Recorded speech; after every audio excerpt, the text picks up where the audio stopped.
Good morning, campers, and welcome to Radio Camp Half-Blood, a Percy Jackson read-along podcast. I'm B. And I'm Zach. And this week, we read Percy Jackson, The Titan's Curse, Chapter 15, I Wrestle Santa's Evil Twin.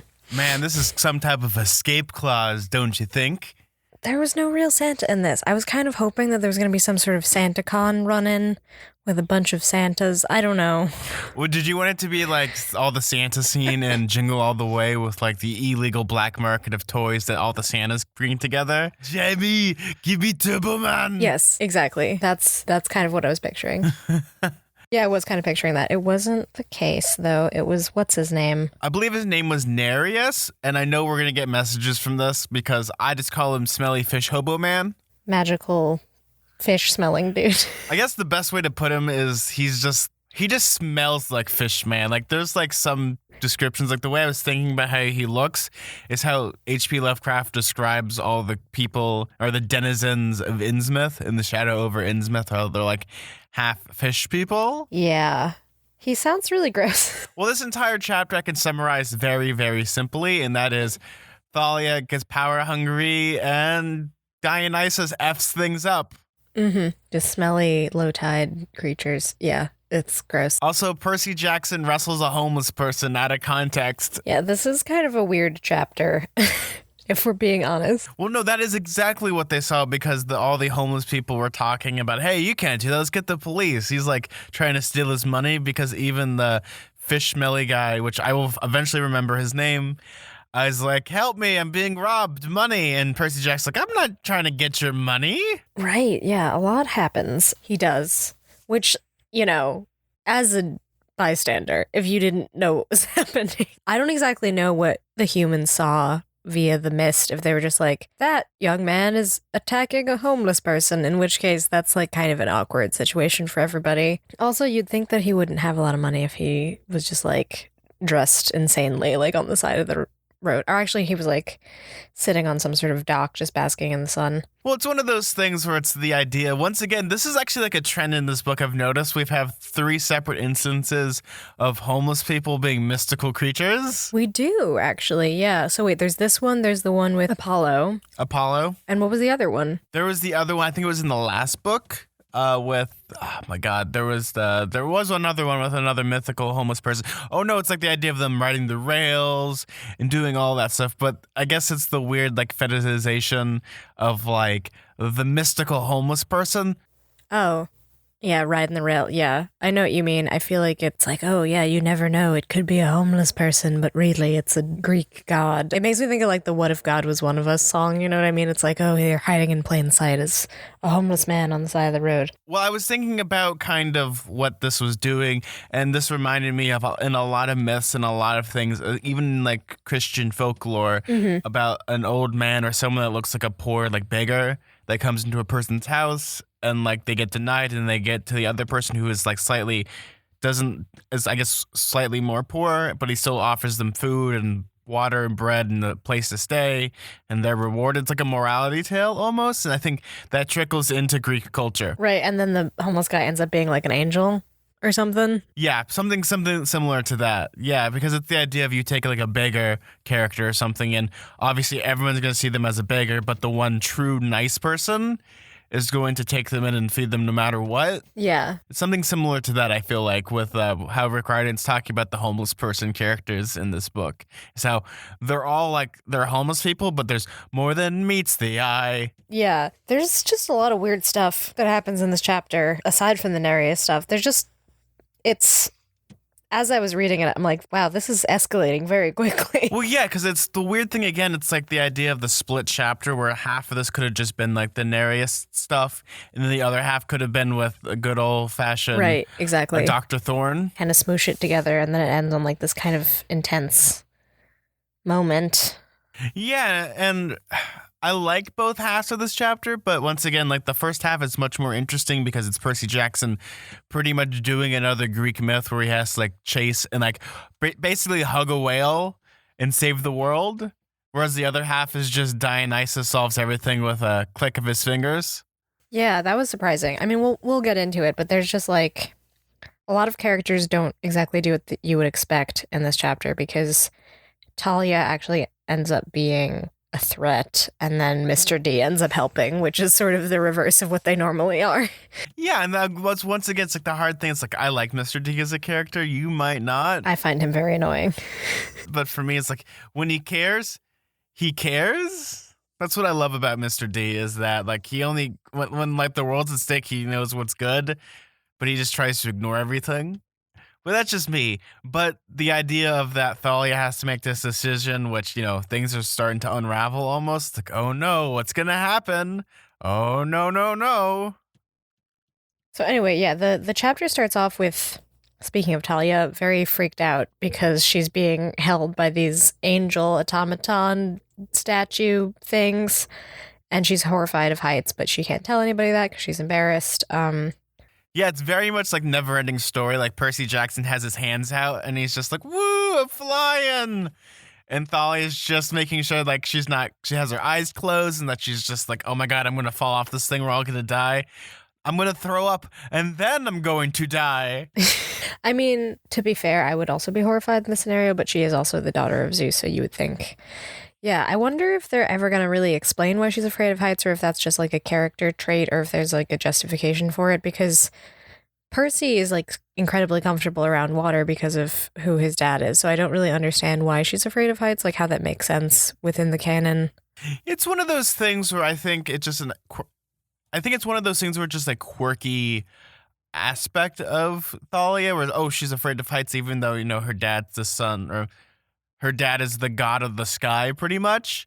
Whereas Percy Jackson, like he loves the water, that's pretty much his core character. Maybe it also has to do with the idea of that it's like subtle character development of maybe Thalia doesn't really like her dad because she doesn't like high places. Personally, for me, like I don't mind high places. Like I fall asleep on like 12-foot scaffolding before. It's not the weirdest, worst place you could fall asleep at. The other day, I accidentally took a wrong turn, like took the wrong exit, and then in order to get home, I had to like drive on these very windy roads around a mountain, and I was like not emotionally prepared. So even though I'm not normally like that scared of heights, I was like, this is very close to the edge of a cliff. I am threatened. Yeah, the only thing that I would never do is like the insane people that like sleep, like they do like the mountain climbing, and then they just set up a tent on the side of a cliff and they just go to sleep. Like, you crazy people, don't do that. I'm like, no, I would never do that. Nope. I'm scared of sleeping in a bunk bed, which is a rational fear. I've fallen out of them before. I've fallen off several bunk beds before. Oh my god, I forgot about this. I love the interactions that we have with the two statues because they're so inappropriate, but they're just having fun. Yeah, do you want to read what they say? I have it here. Yeah, so pretty much what happens is they're flying, and the two gigantic good old-fashioned statues that were from the Hoover Dam just start talking. It's like, hey, Frisco, our angel said, yo, Chuck, you could visit those guys in the Mechanic Monument again. They know how to party. Oh, man, the other angel said, I'm so there. You guys have visited San Francisco before, I asked? We automatons gotta have some fun once in a while, right? Our statue said. Those mechanics took us all over to the Young Museum and introduced us to these Marble Lady statues. And Hank, the other statue, Chuck cut in. They're kids, man. Oh my god. No, this is terrible. Now, And then he's like, oh, right, if bronze statues could blush, I swear Hank did. Back to flying. Like, they're about to, I don't know what they were going to say, but yeesh, that kind of went in a weird direction for a second. First, I'm like, is this like Night of the Museum? And like one of them falls in love with a beautiful statue. Oh, it kind of is a lot like a night at the museum now that I think about it.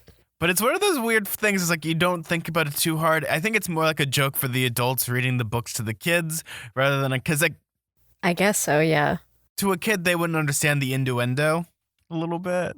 Yeah, because I guess they don't say anything specific. I still thought that part was kind of weird. I'm like, okay, what is this point of this?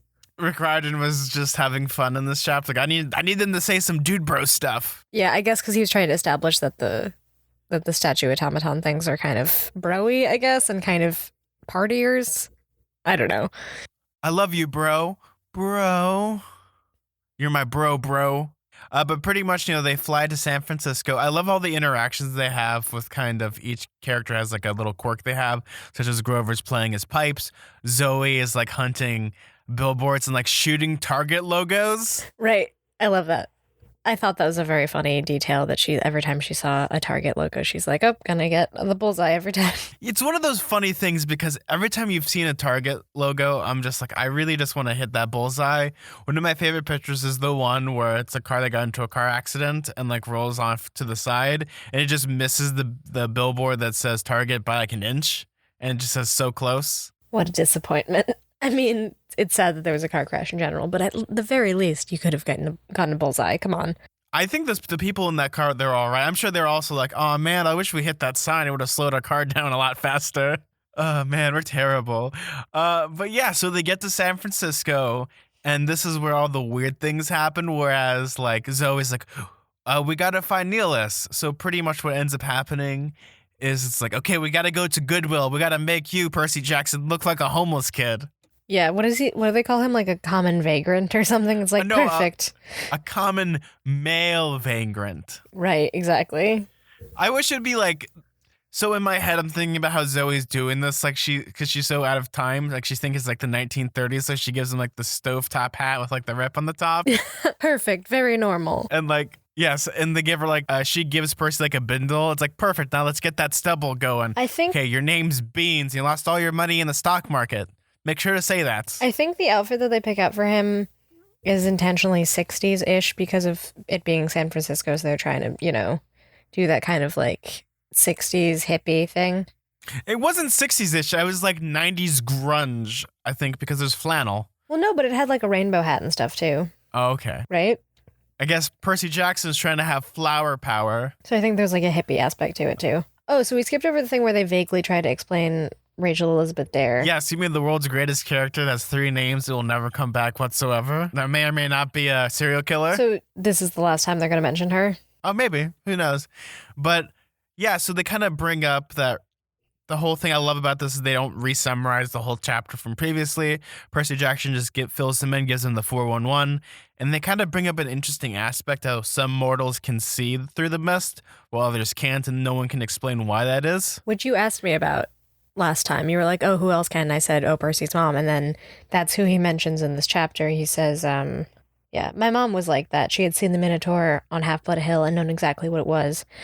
She hadn't been surprised at all last year when I'd told her my friend Tyson was really a Cyclops. Maybe she'd known all along. No wonder she'd been so scared for me when I was growing up. She saw through the mist even better than I did. See, that must like really mess you up emotionally as a parent when you just see a bunch of monsters trying to come after your kid. You can actually see what they are. Yeah, I thought that was kind of interesting because I guess it sort of makes the whole romance between Percy's mom and dad make more sense, because how else would she like fall in love with the god if she didn't really see any of the stuff that was actually happening?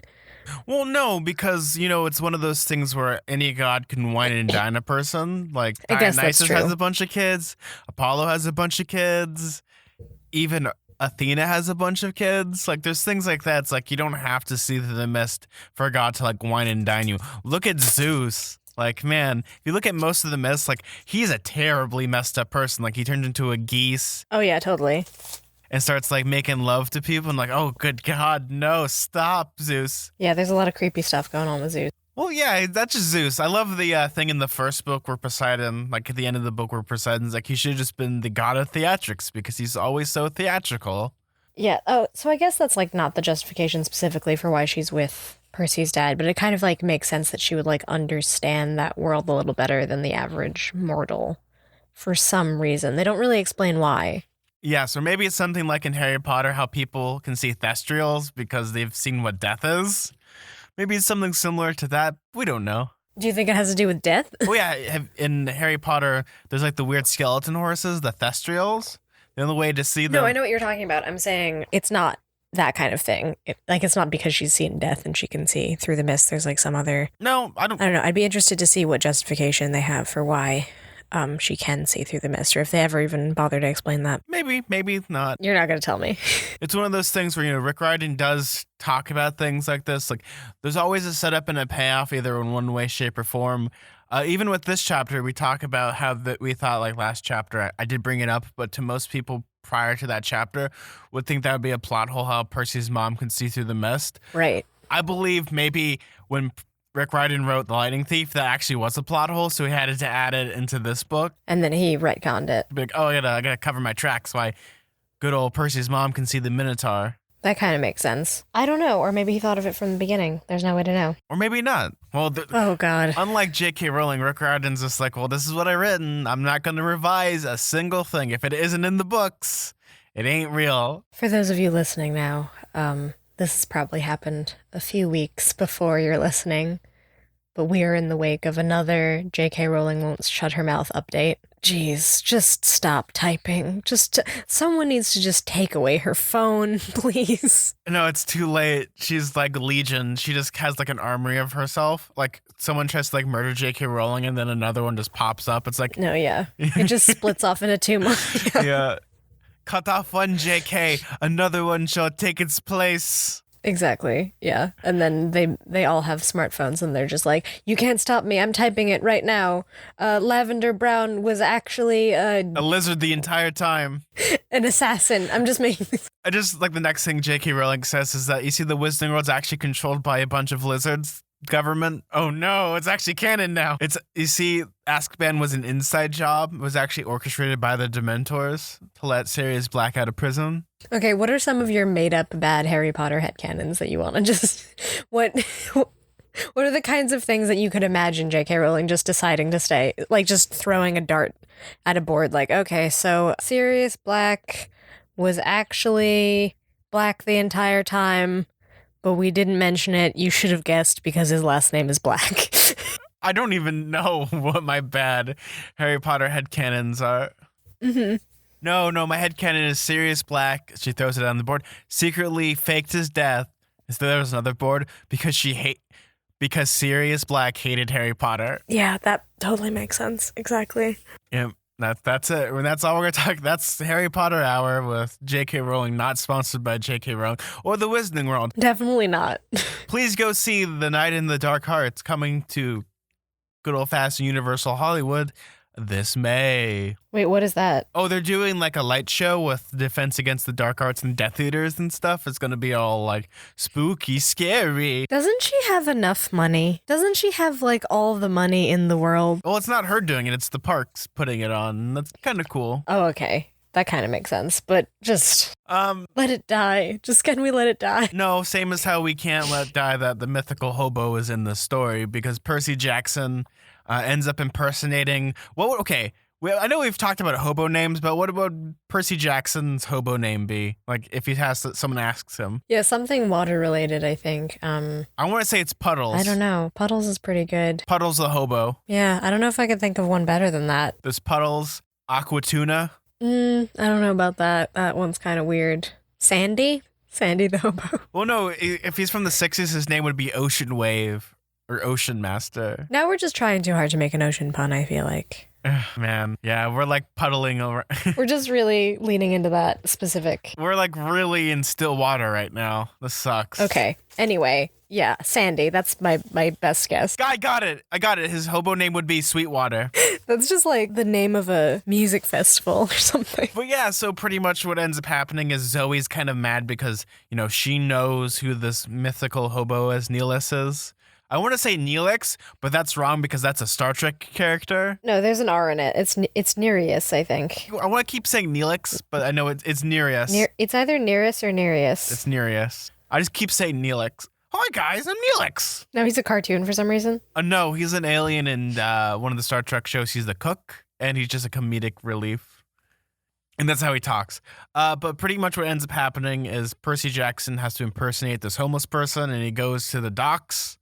And he starts mingling with the other homeless people where most of them are just like giving him weird like stink eyes almost. And he's trying to smell them all because Neelix will have a particular cool smell to him that only Percy Jackson. Cool smell is maybe generous. Well, it's like an Old Spice commercial. You just have to follow the man stink until you find the right one. Yeah, it's like infamously bad is how she describes him. Hold on, let me see if I could find what Zoe says exactly. Oh, so it's pretty much like a teenage boy spraying Axe on himself instead of taking a shower? How do I know which one is him? Sneak up, she said. Act homeless. You will know him. He will smell different. Great, I didn't want to ask for particulars. And once I find him, grab him, she said, and hold on. He will try anything to get rid of thee, whatever he does. Do not let go. Force him to tell thee about the monster. So he's supposed to just tackle the smelly guy, basically, is the premise of what he's supposed to do. Now, everyone needs to take a step back, and out of context, this is like the funniest thing of like watching a boy like tackle a homeless person and just hold on for dear life. I mean, it's kind of sad if you don't know the context, actually, but yeah, equal parts sad and absurd. But in any other context, because we know the context, it's funny because he has to hold on to this smelly man, which they describe as, and I'm going to just talk about it right now, to just get a clear picture. You ready for this, B? You ready to describe the smelly old man? At the end of the pier, a guy who looked about 1,000,000 years old was passed out on a patch of sunlight. He wore pajamas and a fuzzy bathrobe that probably used to be white. He was fat with a white beard and had turned yellow, kind of like Santa, if Santa had been rolled up out of bed and dragged through a landfill. And his smell. As I got closer, I froze. He smelled bad, all right, but ocean bad, like hot seaweed and dead fish and brine. If the ocean had an ugly side, this guy was it. I tried not to gag as I sat down near him like I was tired. Santa opened one eye suspiciously. I could feel him staring at me, but I didn't look. I muttered something about stupid school and stupid parents, figuring that might sound reasonable. So B, like back in the day when you tried to run away, was this kind of the outcome you were not looking forward to doing? Like you and your Winnie the Pooh bindle? Yeah, my Winnie the Pooh bindle, right. No, yeah, that would have been probably the worst case scenario, is meeting a very smelly man. I would have immediately wanted to go home. Or it would be like one of those like YA books where like you befriend the old smelly man. Exactly. And you become friends. One of those two options. And then he saves your life during a bear attack for some weird reason. Those are the two options. It's like you're like, Winnie! And like the bear's like gonna like claw off your face and he like defeats the bear by like doing like fisticuffs. There, that's your new YA story. I saw a meme today that was just like someone, it was like a picture of a guy fighting off two bears, and the guy was labeled me, and one of the bears was labeled my insecurities, and the other bear was labeled, no, that's just an actual bear. It was really good. Yeah, that's good. But here, to be honest, I don't think I could have done this challenge. I would have let go because he smells like hot garbage if hot garbage was in hot garbage. Oh yeah, no, I would never get this far. Well, yeah, especially like holding on to him. So like Percy Jackson's like, he starts to like grabbing him and the guy starts like freaking out, and Percy Jackson is just holding on for dear life, just trying not to like gag or throw up. Like at this point, I just be like, you know what, man, it's not worth it, dude. I love the thing that Percy says, which is, I tensed. I knew this was going to look strange. I didn't know how the other homeless people would react, but I jumped Santa Claus. Well, yeah, because in any other situation, it's another Rick Riordan fake out chapter. Like he looks like Santa Claus, kinda. Though I think he looks more like Grizzly Adams, kind of like Dan Haggerty kind of look. I guess. I mean, I feel like I'm picturing something closer to an older version of the dude from The Big Lebowski. Oh, so oh my God, just Jeff Bridges. Exactly. Oh man, it's just one night after too many white Russians. Hey man, what's up, dude? Man, but maybe that's the headcanon. I'm thinking more like Dan Haggerty, where he's just this weird, gross man. That just is all smelly and stuff. But like pretty much this man is pissed off at Percy. Like he hits him into a pole. He's doing all these things to make him pretty much let go. And Percy's like, oh no, sarcastically, oh no, don't put me in the water. I can't swim. I love the description of like when he first grabs him and he goes, he screamed, I meant to grab him, but he seemed to grab me instead. It was as if he'd never been asleep at all. He certainly didn't act like a weak old man. He had a grip like steel. Help me, he screamed as he squeezed me to death. Yeah. So what ends up happening is Percy and Neelis end up going into the water, and Percy Jackson gets superpowers because, again, when he's in the water, he becomes super OP. So they start like wiggling around. See, this is where it's a cool like thing. Like I'm looking at this again as like a movie or possibly like a TV show where you'd have this cool action scene where you see Neelis turn into different animals, because that's what he does. He turned into a slippery eel. He turned into a whale where Percy Jackson's just holding on to a fin. Right, yeah. To a seal, I think at one point. Killer whale, seal, an eel. an eel. He turns into several eels, and then he turns into other fish. But pretty much Percy Jackson's able to hold on to him just enough where finally he's like, "What are you? Why aren't you drowning?" And Percy's just like, "I'm the son of the sea god." And Neelis is just like, "Oh God, I hate you."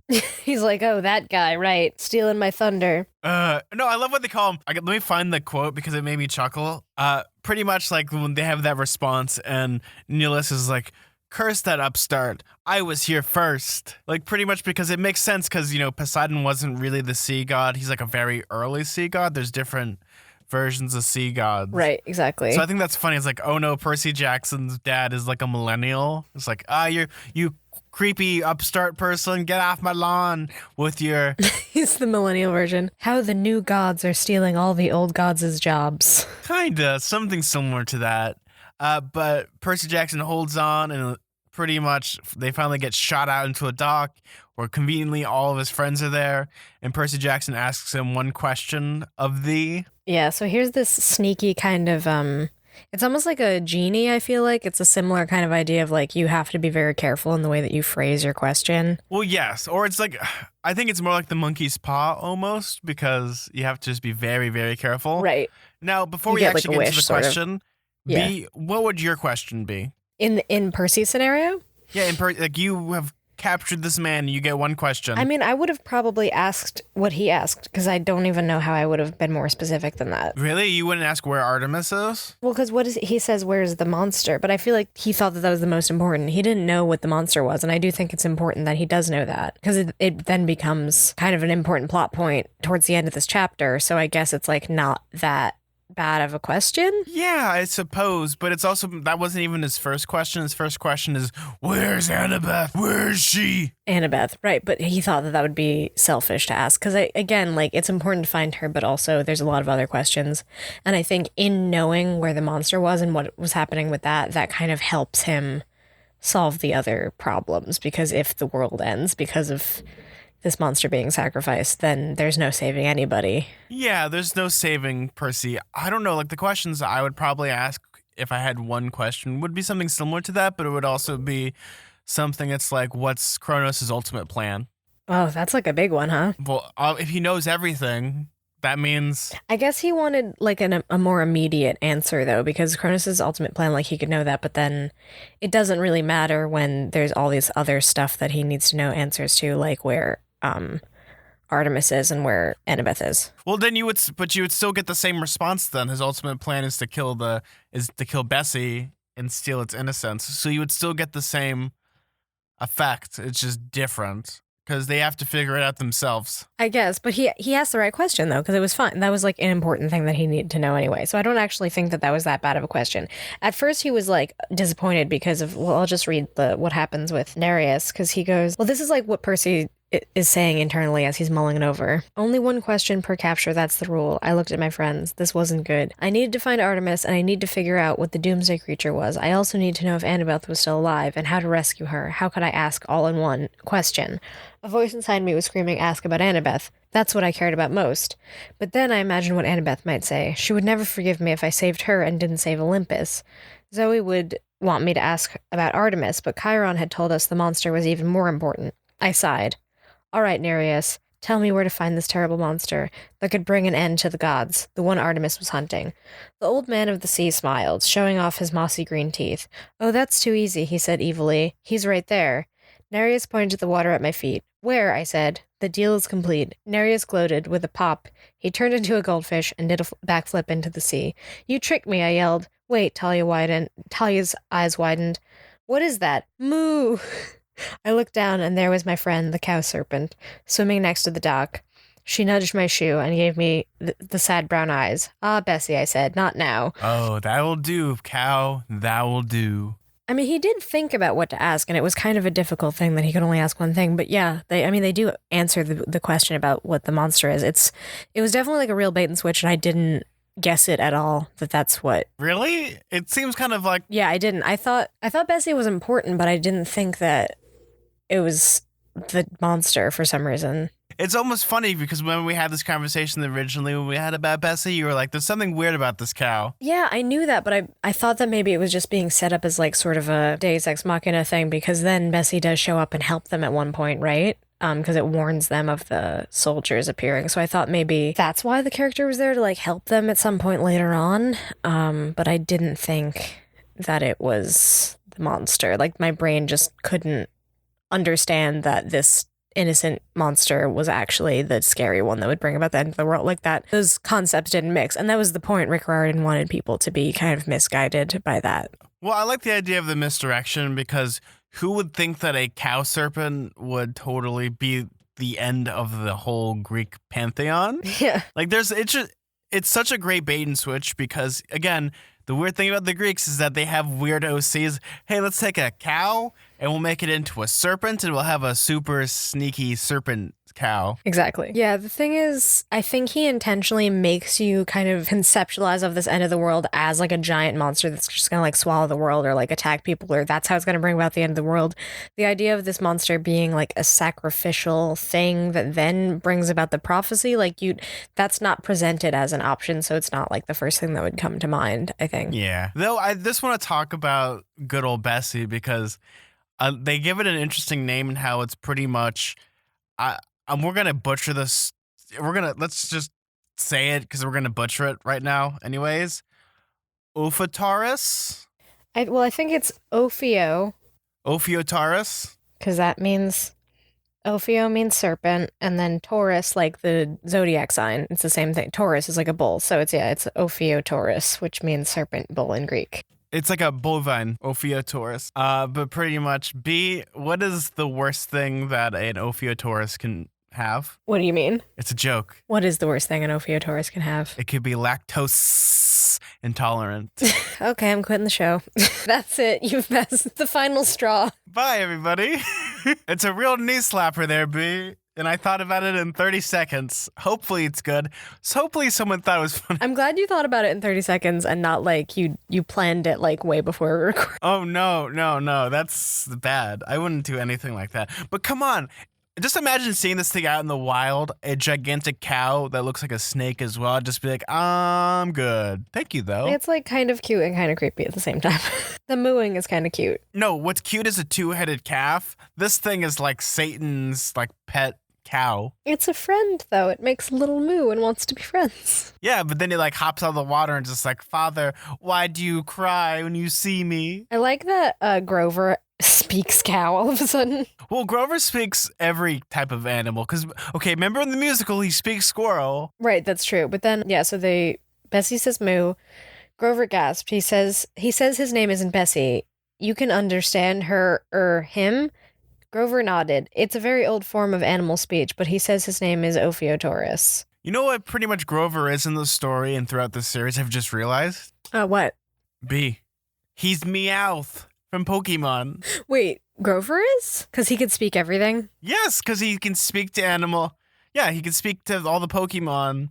And he's also somewhat helpful, but also completely useless at the same time as being a Pokemon. Oh, you know what? You're right. He really is Meowth. Does that make Percy and Annabeth Team Rocket in this allegory?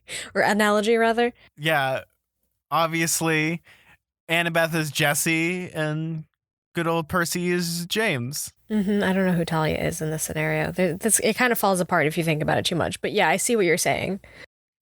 So now they're going to like fly around in a Grover-shaped balloon for the rest of the series? So yeah, I thought that was funny. It was really convenient that Grover speaks Bessie's language, or whatever, the Ophiotaurus' language, because now we can kind of understand what's going on. So then he deduces that, they try to figure out why it's there, and then Grover says... He says Percy is his protector, Grover announced, and he's running from the bad people. He says they are close. I was wondering how you got all that out of a single moo. Wait, Zoe said, looking at me. You know this cow? I was feeling impatient, but I told them the story. Talia shook her head in disbelief. And you just forgot to mention this before? Well, yeah. It seems silly now that she said it, but things had been happening so fast. Bessie the Ophiotaurus seemed like a minor detail. Well, it's true it's a minor detail. Like, you keep forgetting about it because it's not that important. But again, like a good detective story, there's something that might not be important, but suddenly becomes the huge focal point of the whole story. That's something that Rick Riordan does amazingly at, is you have something that's very small, such as like in the first book, it's so obvious who the lightning thief is because Apollo is, mostly known to be a thief. And you have Luke, who's kind of like a little bit like a red herring, but you like look at the small details, like it's the same as with like Hermes. Like if you read The Lightning Thief and you knew that Hermes was the god of thieves, suddenly it makes so much more sense on why Luke stole the lightning bolt. Like, oh my god, that makes total sense. And they set it up very early on that they're, the gods of thieves and travelers and all that stuff. Right. And it's like the minor details with the shoes and how it almost drags Grover into Tartarus, but those were meant for Percy. And there's things like that. Like I love that Rick Riordan sets like a little kernel of something, and then it suddenly builds and builds and builds until it's something like super big and important, like the real red herring. Well, yeah, if you know a lot about mythology, you could pretty easily guess a lot of the plot of this book. And in this case, it's kind of great, actually, this scene, because it's sort of the knowledge of everybody coming together. Like Percy knows about Bessie, let's just call her him, whatever. Bessie the Ophiotaurus, because he had the interaction with it and he was the protector of it the whole time, like saved it in the beginning of this book. And then there's Grover who swoops in. He can speak all these animal languages, so he actually knows what's going on. And then Zoe, because she's been around for so long, she understands the story. So then she goes, "I'm a fool," Zoe said suddenly. "I know this story." "What story?" "From the War of the Titans," she said. "My father told me this tale thousands of years ago. This is the beast we are looking for." Yeah. It's super scary, and we're really getting into it because just as they're about to, we got to get out of here. We gotta save Bessie. We hear pretty much,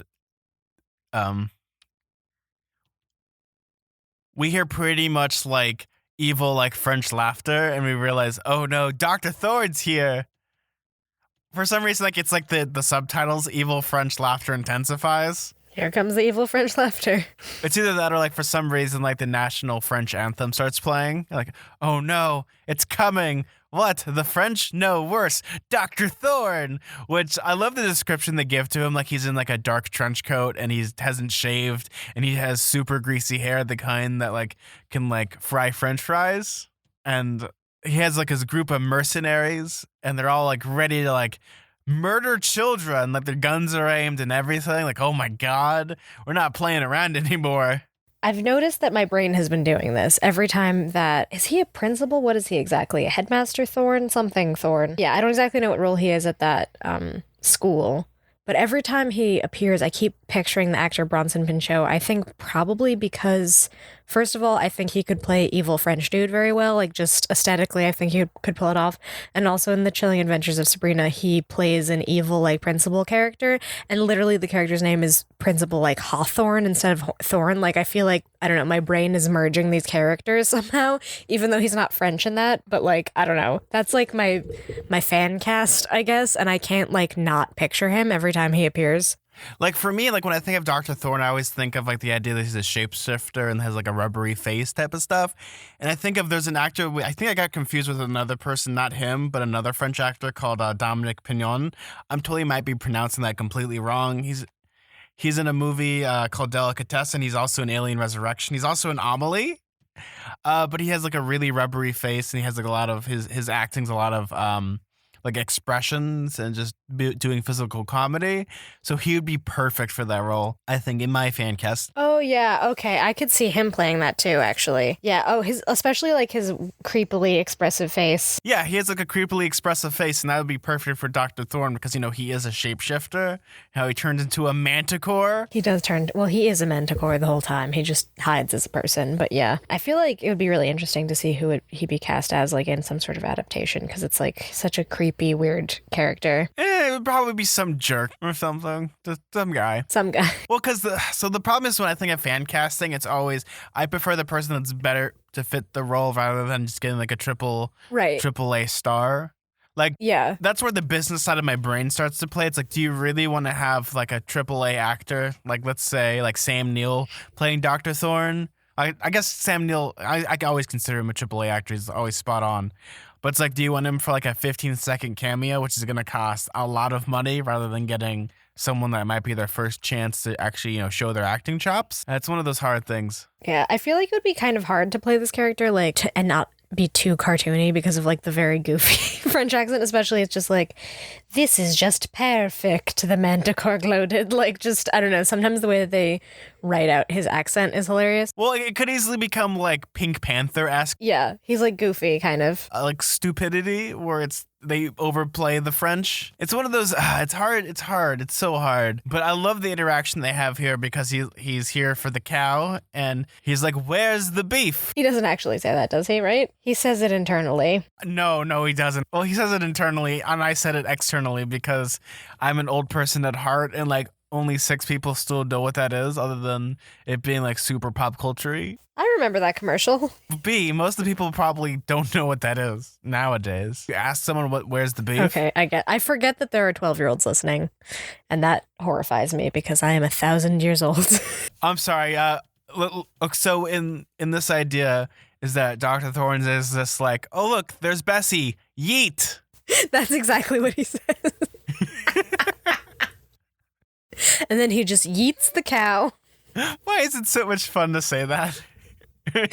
He throws the cow, and Zoe's like, Percy, thou should yeet out of here with Bessie. And instead of sacrificing the cow does the Tide Pod challenge. Oh no. There's a fidget spinner somehow involved. I don't know. What are the youngins doing these days? No, Percy Jackson. Oh my god. Okay, actually, that's old too. I was about to say Percy Jackson's planking in the side. Oh no. And then they all do a Fortnite dance. Well, that's after they kill Dr. Thorne. We're terrible. I'm so sorry to every one of our young listeners. Oh, no, hopefully they understand, or maybe it's just ironic humor, because in about 15 minutes, this is all going to become super dated, so it's okay. It's true. So we get some, like, really spooky backstory of Dr. Thorne in this chapter. Do you want me to read it? Oh, yes, and how he eats a bunch of French people and gets indigestion. Long ago, the gods, or should I do like a bad French accent? Long ago, the gods banished me to Persia. I was forced to scrounge for food on the edges of the world, finding in forests devouring insignificant human farmers for my meals. I never got to fight any great heroes. I was not feared and admired in the old stories, but now that will change. The Titan shall honor me, and I shall feast on the flesh of half-bloods. Dun, dun, dun. Like, okay, drama. Get over it. And also, he's also super Richardy in this situation because he didn't wait for the skeleton army to come. He's just like, I'm going to deal with them myself. Look, Ma, no hands. Yeah, I think the whole point is he's going to do this by himself. Let me skip ahead. He says, I'm going to stop doing the French accent. Where are the skeletons? I asked the Manticore. He sneered. I do not need those foolish undead. The general thinks I am worthless. He will change his mind when I defeat you myself. I need time to think. I had to save Bessie. I could dive into the sea, but how could I make a quick getaway with 500-pound cow serpent? And what about my friends? We beat you once before, I said. Ha, you can barely fight me with a goddess on your side, and alas, that goddess is preoccupied at the moment. There will be no help for you now. I figured out how they're going to defeat Dr. Thornby. What they do is they go to Russia during the winter, and Dr. Thorne obviously won't pack a frickin' coat. Because he's a moron. Yeah, he doesn't really think ahead, this guy. No, because he thinks with his pointy bits rather than he thinks with his brain. Like, he wants to have all the glory. Revenge is a dish best served cold, or I guess in his case, escargot. Anyway, so he kind of makes a bad plan, and he just goes ahead of all the skeleton warriors because he wants to do it himself, which, like, I don't know. That it's just a very dumb idea. Again, the way like Rick Riordan has structured this character, it's like a Bond villain to the point of where at nauseum, it's like, do you expect me to talk? No, Percy Jackson, I expect you to die. Yeah, he's very Bond villain-esque for sure. Like, he's just very camp and dramatic and, like, doesn't really think through his plans. Well, it makes sense because if we look at the context of a story, he never really had a story, so he hasn't really developed his own trope or personality. So he's just doing all the personalities and all the evil people tropes. Yeah. He's like, how does a villain act? Let me try this. First, what I'm going to do is I'm going to tie Zoe to a train tracks. First, I have to get the rail timetable to know what a train is coming. So basically, he's just trying to, like, I don't know exactly what happens here. He doesn't quite, like, hypnotize Talia. I think just the presence of, let's say, Bessie kind of puts her in this state. No, so he doesn't really hypnotize her, B. It's more of he starts to lay out the plan of just like, Talia, you know it's your 16th birthday in 2 days. You know you hate your father. Why don't you help us? And you could be with Luke, and you could have the kissy kisses and the lovey love. I might be French, but we know a thing or two about love. Yeah, he just convinces her. Yeah, just this interaction is really interesting because you'd think that Talia would be like, no way, you weirdo, but just he's immediately like drawn in by the thrall of like completing this prophecy for some reason. He says, your friend Luke recognized it. You shall be reunited with him. You shall rule this world together under the auspices of the Titan. Your father abandoned you, Talia. He cares nothing for you, and now you shall gain power over him. Crush the Olympians underfoot as they deserve. Call the beast. It will come to you. Use your spear. Talia, I said, snap out of it. She looked at me the same way she had the morning she woke up on Half-Blood Hill, dazed and uncertain. It was almost like she didn't know me. I don't. Your father helped you, I said. He sent the metal angels. He turned you into a tree to preserve you. Her hand tightened on the shaft of her spear. I looked at Grover desperately. Thank the gods, he understood what I needed. He raised his pipes to his mouth and played a quick riff. The Manticore yelled, stop him! The guards had been targeting Zoe, and before they could figure out that the kid with the pipes was the bigger problem, the wooden planks at their feet sprouted new branches and tangled their legs. In my head, the pipe was playing something from MCR. Yeah. Do do do do do. Do do do. I like how we were both thinking of the same song. Yeah, 'cause it has to be something that like puts her into a nice calm mood. I think the idea is that she's dealt with the idea of absolute power almost, and to a lot of people, like the idea of like you can have pretty much unlimited power might stun a couple people. Like if someone handed you a check for $1 billion right now and all you had to do is accept it and pretty much just sign a piece of paper, you would probably stop for a couple seconds and consider your options. Right. Even if it meant a trade-off of something really terrible. And it's also, I think, there must be something to be said about like the specific prophecy. I don't know, like the way that he describes how she's sort of like dazed and like under this, it's like not like she's under a spell, but I think it's not just that she's being convinced by the words of Dr. Thorne and that she wants to help Luke and that she's angry at her father and all this stuff. I think also there's just like something otherworldly happening in the way that like she is destined to do this thing.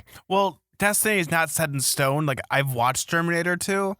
Well, then again, that might not be a good comparison because in Terminator 3, Judgment Day still happens no matter what, because I guess destiny will always happen. It's one of those things where obviously it's so convenient that the prophecy is going to happen in one way, shape, or form. She's almost 16. In 2 days will be the winter solstice. She turned 16 on the winter solstice.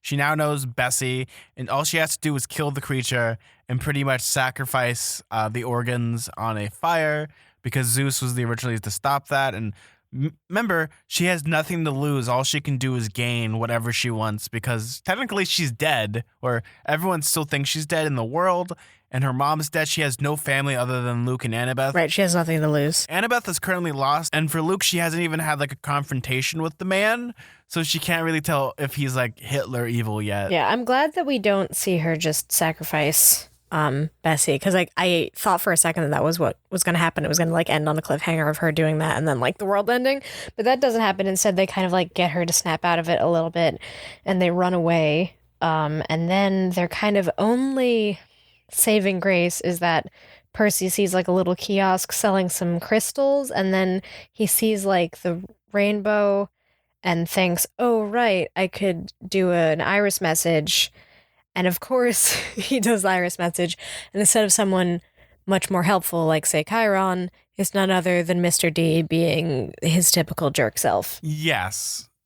But, no, I just love this interaction they have, because it's pure comedy, where we have, you know, Dionysus is like, what do you guys want? And Percy and them are fighting for their lives. Like, where's Chiron? He's busy right now. Oh, can you help us? 1 second, I'm ordering a pizza. Yes, I'll have fresh pepperoni and extra cheese and plenty of olives.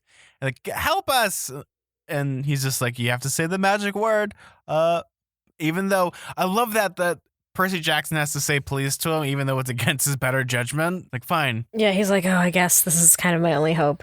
But at first he like doesn't want to say please, because he's like, oh yeah, the last thing I want to do is die begging for help from this jerk, basically. Yes, but this is where I like to call don't F with Dionysus, because he might be the wine dude, but oh good God, does he mess things up terribly if you get on his bad side, because pretty much what ends up happening is all that Dionysus does is he snaps his fingers, and all of a sudden all the soldiers, the mortal soldiers, go mad. Like they're right, the mercenaries, right? They're like human mercenaries. Yeah, their brains just snap. Some of them think they're dogs. Some of them are tangoing. It's so funny to think that Dionysus can make people just go mad by snapping his fingers. Right. Yeah, also the grapevines erupt out of nowhere and start wrapping around, and like the grapes start to grow bigger around Dr. Thorne because he's the only one who hasn't gone crazy. Well, yeah, because he's not immortal, because I guess the idea of going insane is a very human thing, I guess. Yeah, that magic doesn't work on monsters, I guess. But pretty much like the grapevine starts enclosing Dr. Thorne. It's very much like Jack and the Beanstalk, kind of. I'm thinking of like this gigantic vine just shooting out of the sky, and it engulfs Dr. Thorne, and he just gets crushed to death, which is so metal. Yeah, kind of dark, but I'm glad he's gone because he was kind of a pain in the ass to deal with. Yes. Viva la Percy Jackson. I'm also glad that he didn't wait for the Skeleton Wars because as scary and interesting as they are as characters, I kind of am a little bit fed up with them because we just keep having very similar interactions with them over and over again. So I thought it was like a nice break to like just have sort of almost like this boss fight thing with just him and the mercenaries. Well, we are also like 75% of the way done with this book. Like we're getting close to the ending. Mm-hmm. So you need to kind of start wrapping up some of the loose ends, or it's one of those books where everything gets unraveled and re-put back together within the last 2 pages. Which we're starting to do things like Dr. Thorne's dead. The mercenaries are gone. That's pretty good. Now we still have to deal with these unbreakable skeleton warriors and whoever the general is, as well as Kronos and Luke. Mm-hmm. There's a lot of loose threads still to tie up. Yeah, but we pretty much got rid of the mini boss. Yeah, mini boss is a good way to think of Dr. Thorne. Like he's just like one of the many villains that they have to deal with of different levels of threat to them. And again, they have like one day to find Annabeth and Artemis, so there's still a lot to get done. And here's a good question for you, B. How was Dr. Thorne defeated? What defeated him? Hubris? Yeah, it was hubris. It was hubris. If he didn't go by himself, he wouldn't have died. Yeah, because he's like, oh, I could do it myself. But my favorite interaction that we have is that Dionysus kind of was like, yeah, well, bye, everybody. And I won't be helping you again anytime soon, Percy Jackson. And Percy's like, oh my God, you said my name right. And he's like, that's right, Peter Johnson. Yeah, he's like, oh, no, I didn't mean to be nice to you. And then like, he disappears. And then they kind of start formulating their plan as like all the crazy mercenaries just like go out into the public and do crazy things. Yeah, so then there's like this weird ending where Percy is confused as where they're supposed to go next, and then Zoe like has to explain sort of. I guess Dr. Thorne says, oh, you know where to go, and then Percy says, what did he mean, you know where to go? Face was the color of the fog. He pointed across the bay past the Golden Gate. In the distance a single mountain rose up above the cloud layer. The garden of my sisters, she said, I must go home. So that's kind of confusing to me because I think she was originally in ancient Greece, but I guess because of the whole like the moving of where all the mythological things happen is at the center of society or something. What is exactly the justification for why it's in America now? It's like something like that, like the most power in the world. So going back to the first book, it has to deal with the idea of Western civilization and how it always moves westward. Right, Western civilization, that's what it is. So everything gets switched around, like Mount Olympus obviously is going to be at the Empire State Building. The farther west coast they get, the more like Greece it's going to assemble. Because remember, a lot of Half-Bloods don't go to the west coast really, because that's where like Hades is, and that's where a lot of sinister things occur, possibly. Yeah, I'm not exactly sure what specifically this mountain where Zoe's family is from is supposed to be. I don't know enough about mythology to guess. Oh, it doesn't. We do get like a hint of like some of her story, but I don't exactly remember what that is. Well, it's not really mythology at this point. It's geography. Yeah, I get, but I mean, like, I think because originally wasn't she from ancient Greece? Yes, she was from. She was like with Hercules. Yeah, she didn't come with the Vikings, B. She didn't like hop up on like Leif Erikson. Right, but then magically, like, this mountain gets moved. And be like, I guess I'm going to the West Coast now. Yeah, because of like where Western society is or whatever, Western civilization, it moves over somehow. Yeah, I have no idea what this is going to entail. It just says the garden of my sisters, right? Because like she was forgotten as like the final sister, like the history books kind of like wrote her out of it because she became a hunter of Artemis instead. Yes, she became the villain of their narrative.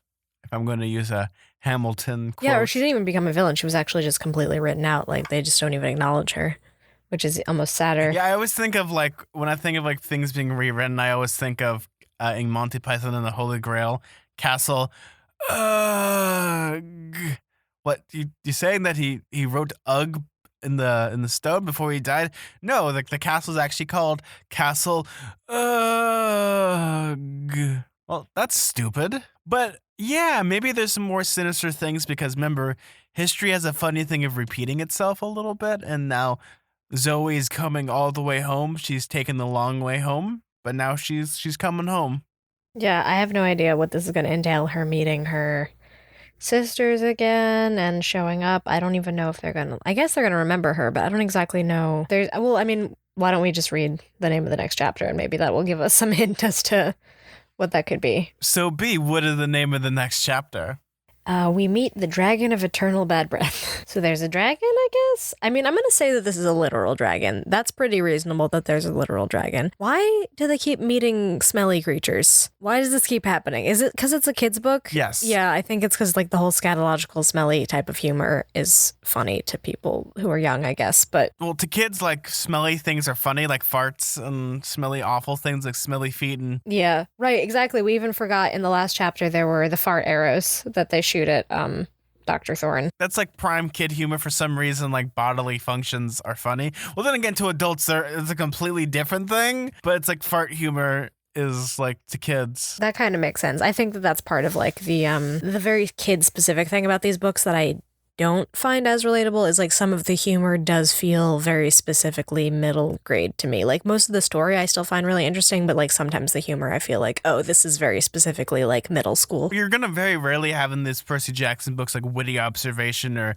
Percy Jackson like being witty and like insulting people in witty ways, or you're gonna have like things like Percy Jackson's gonna fight a person with a fish. Like that's like middle grade humor, like things like that. Yeah, which I think is appropriate for the books. I think it works. I just like that's like the one thing that like stands out to me as to that makes it like less universal as like reading material, because for the most part I still find these books like very engaging as like a person in my mid-20s. Like it doesn't ever like occur to me like, oh, this is like very dumbed down or like not challenging or interesting, but just like the humor sometimes strikes me as very young. Yeah, it's one of those great things about Rick Riordan is that a lot of these books are very universal, especially when you're dealing with the source material and how like everyone has somewhat read Greek mythology, but it's one of those things like to incorporate humor because there's so many different things with humor because humor is subjective. It's not one of those things where everything you think is going to be funny. Like there's a lot of movies that I'm doing quotation marks are funny, I guess. But for me, I've never laughed like the Goosebumps 2 movie. I didn't laugh at all. And there's nothing worse than a bad comedy because most bad movies, I'm just going to use movies as an example, is that movies are subjective as well, same as with like for a comedy. If it's a bad movie, like a bad action movie, you can see what's funny about it. But if it's a bad comedy, it's just going to be a bad, painful movie to watch because the comedy is what's going for it. That's why like the Ghostbusters Answer the Call movie just was not a funny movie because a lot of it had to do with like the gross bodily functions and like fart jokes and other farty jokes. Yeah, I'm just that stuff doesn't normally get. Even when I was a kid, I don't think I found a lot of that funny. No, but it's like one of those things where again, like humor is subjective.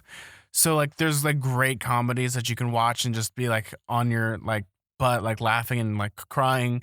While other times it's some of them don't work. Like a lot of kids movies. Like I tried to watch Diary of the Wimpy Kid, and it just wasn't a funny movie. Oh yeah, there's a lot of that kind of humor in Diary of a Wimpy Kid. I feel like I don't know. It's hard to like put yourself in the place of like someone of their demographic. Like, oh, maybe I would have found it funny if I was younger if I watched that, but I definitely don't find it funny now. But yeah, the only movie that I've ever found funny with like fart jokes in it is a movie designed specifically around fart jokes, and I've talked about it on the show. It's the movie Thunderpants. Yeah, you told me that. Just because it just really leans into the absurd. No, because they use the farts strategically. All the other jokes are actual jokes. Like the farting, like you think the whole movie just could be fart jokes, but it's not just fart jokes. It's the superpower. So now that I've talked about Thunderpants, which you can get available pretty much anywhere, go watch it. It's great. So B, did we get any messages this week? Yeah, we got an email that says, "Hey there, my name is Joy, daughter of Hecate. This email is so long, so brace yourselves. 1. How I got into Percy Jackson. I read Percy Jackson for the first time when I was in 6th grade. Reading the book was a way for me to pass the time in my English class. Unfortunately, my teacher never had the Heroes of Olympus series, so I never got to read them. This year, I made really good friends with my grade's local bookworm.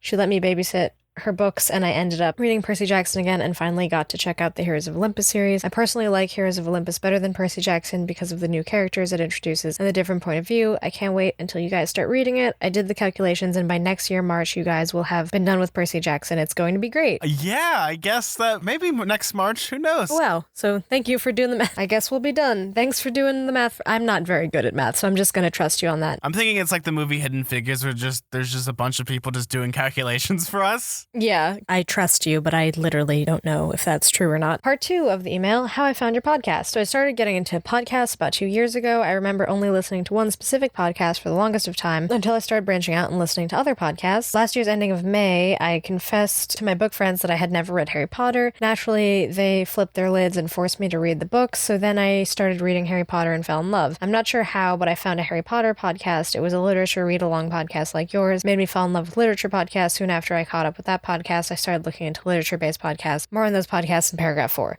Recommendations. When I started rereading Percy Jackson, one of my friends, who was well aware of my new love of literature-based podcasts, recommended your podcast to me, and that's how I found you guys. Oh, that's very nice. Thank you. That's really cool.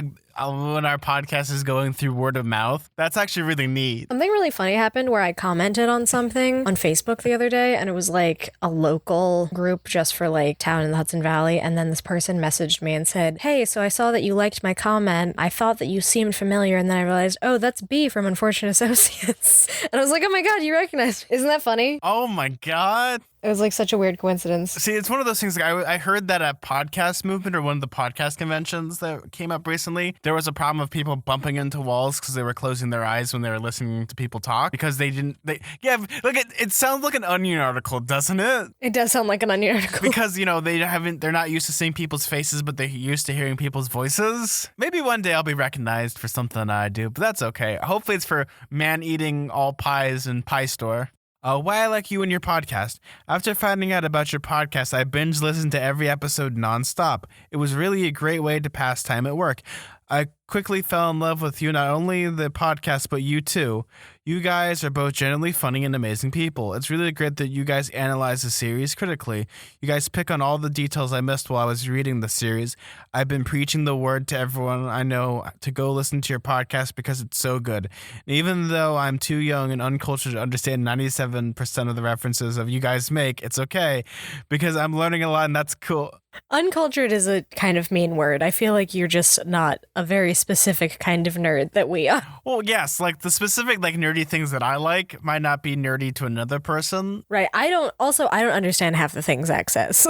So B has seen me talk like an actual person, and pretty much how I talk as a podcast is how I talk in real life. No, he's like the Ready Player One, the human. It's a real thing, you guys. You're better than Ready Player One, the human. I feel like that would be a more annoying than who you are. Because we were like watching a movie and I was like pointing out every actor in the movie. That's why I think it's a compliment that I talk how Ernest Klein writes. I wish I found the podcast earlier so I could interact better and communicate on what you guys have said on previous books, but it's too late. I applaud Zach for being able to not spoil anything. B, I love you, but you're killing me. I'm literally shouting at my podcast device. It's not your fault.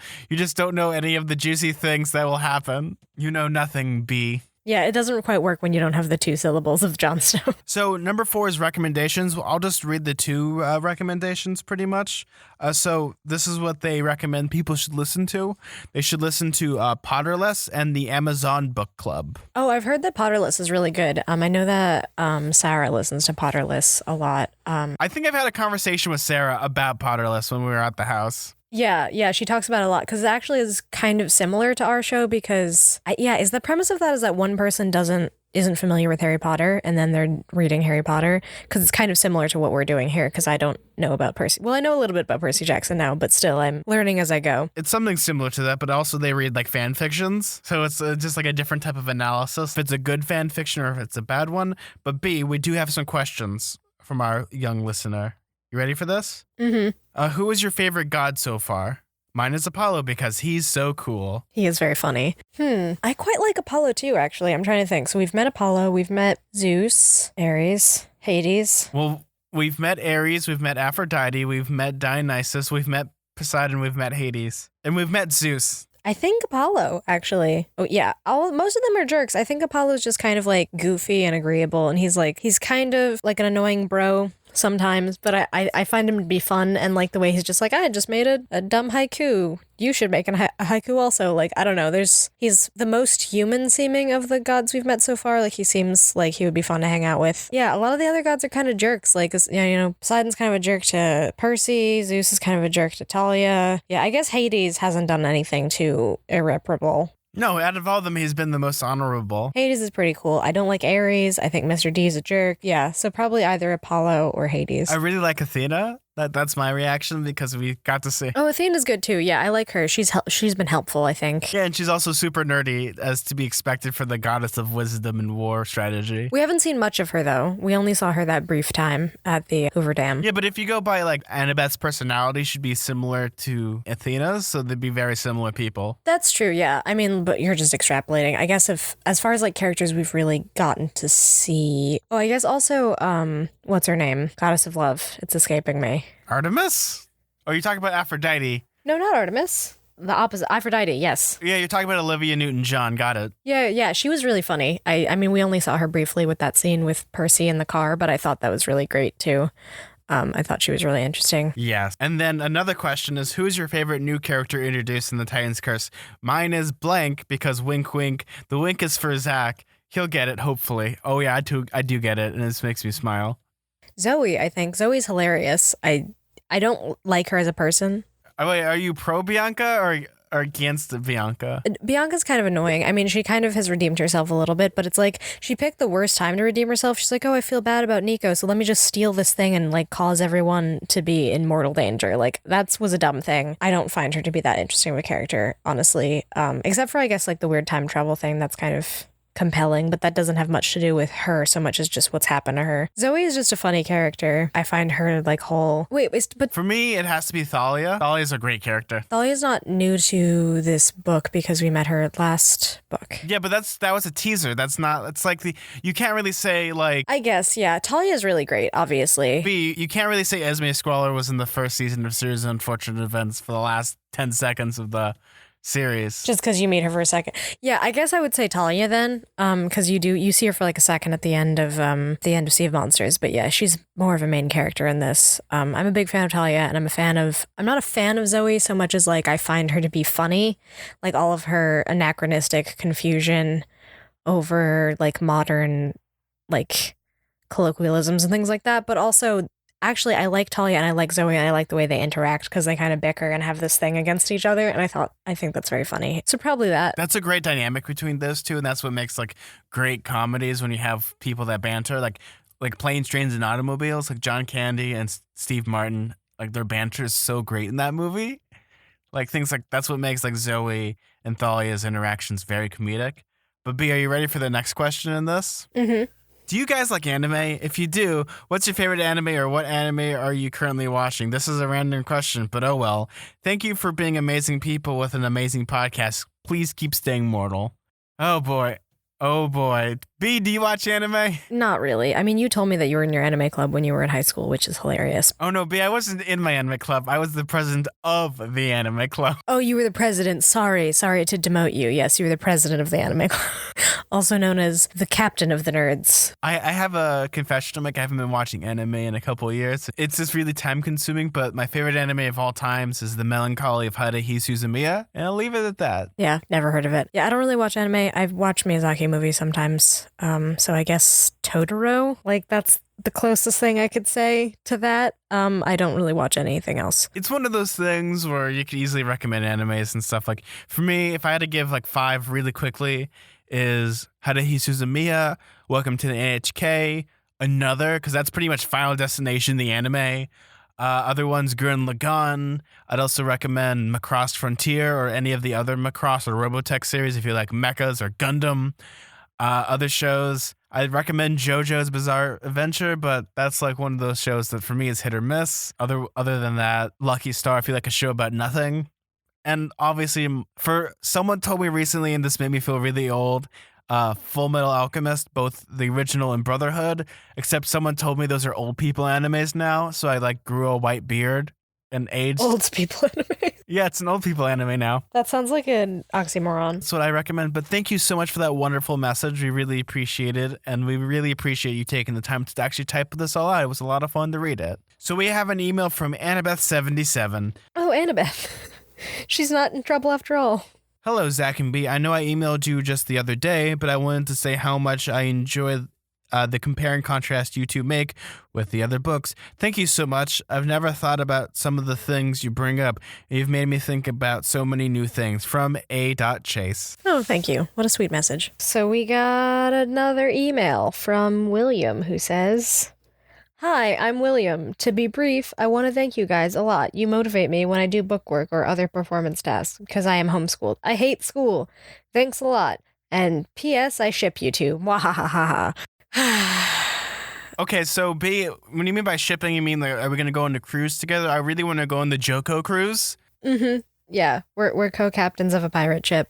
Wait, which is the first mate and who's the second mate and who's the captain? We're co-captains because it's an equal partnership of pirate captaining.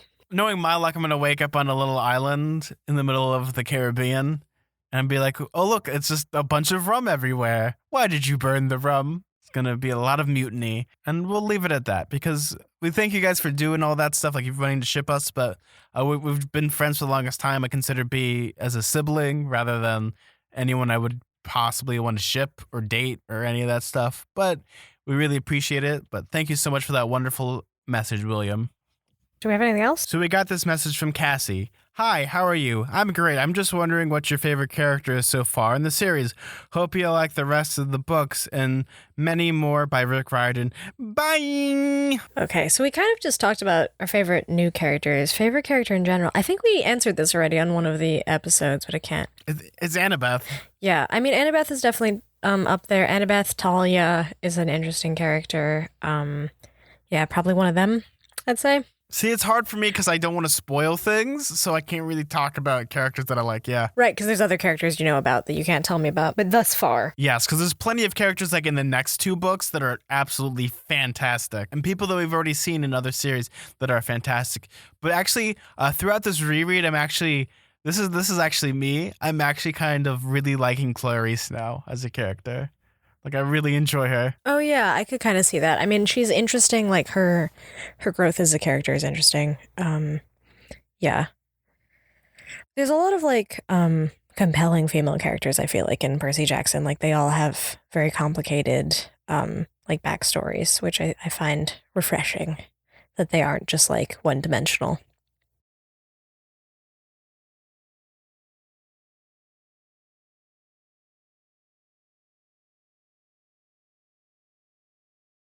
So we got an iTunes review from Canada. We got one from Canada. Oh, what does it say, B? What does it say from the Great White North? From an iTunes review by Barry A. Bone, who says, Great podcast, guys, but I would like for you to do it more than once. I'm not sure what that means. What does that mean? I think he wants us to do like a bi-weekly podcast, which is almost an impossibility for both of us. Oh my God. Yeah, I work. I would never have time to do that. I work as well, but also it would be not as fun. Like the equivalent I would think about this is the episode of Fairly Odd Parents where Timmy wishes that it's Christmas every day. Right, exactly. You need to wait a little bit. A weekly podcast is pretty regular. I mean, I know some people, they do bi-weekly or like Monthly. Yeah, it's every other week, monthly. Unfortunate Associates is on the schedule of whenever we get the chance. Yeah, or this podcast are like whenever, there's no consistent schedule. It's one of those things where you might think that we just read the chapter and we talk about it fresh. Like sometimes, like for me, I'll read the chapter right after we finish it and let it percolate for a little bit before we actually talk about it. Yeah, I think that's what they're saying is that they want us to record more often. But that's physically impossible, unfortunately.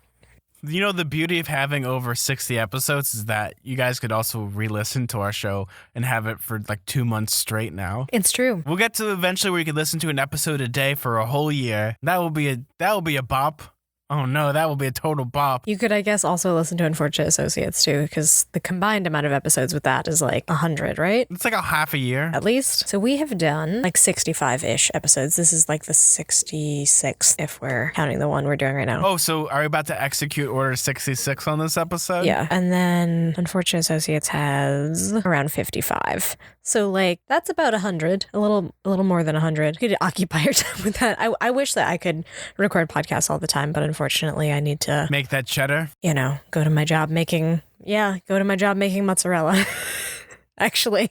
That actually wasn't a planned joke at all. I forgot that you worked at making cheese. No, I don't make the cheddar. I just sell it, but I do make the mozzarella. Oh man, you make the weird water cheese. I got it, B. I get it. It's delicious. It's real good.